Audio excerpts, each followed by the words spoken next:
Hey guys, Kyle with Lone Peak here. I'm gonna show you how to remove your roof strut. We do offer two different strengths of these. So if you ever need to replace one because it's worn out, or if you wanna switch to a lower power one, we have that option. The first thing you wanna do is get a 5mm hex wrench. And what we have here is a little bracket. I already have one of these bolts loosened up. So there is actually a T-slot underneath the tent here.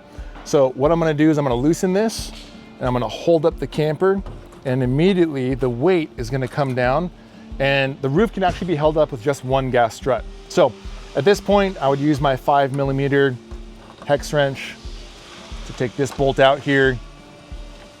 I would do the same thing on the top end.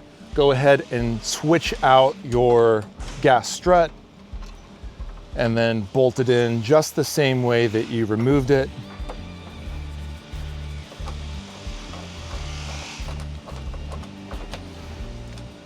One other thing that I want to note is that you want to make sure the position, or really the distance from this bolt to the end of your camper, is identical on both sides. If you look at it from the rear of the camper and it looks like it's angled or kind of cockeyed, it's because these are not the same position or distance from the end. So make sure, take a little measurement, make sure that's good before you close up your camper. And then what you're going to want to do is actually put pressure up on your tent, make sure your tent is tight, and tighten these two bolts again. Make sure you use Loctite on all of these so they don't rattle loose as you're out adventuring, but it's extremely simple. If you guys have any questions at all, please reach out to team@lonepeakoverland.com.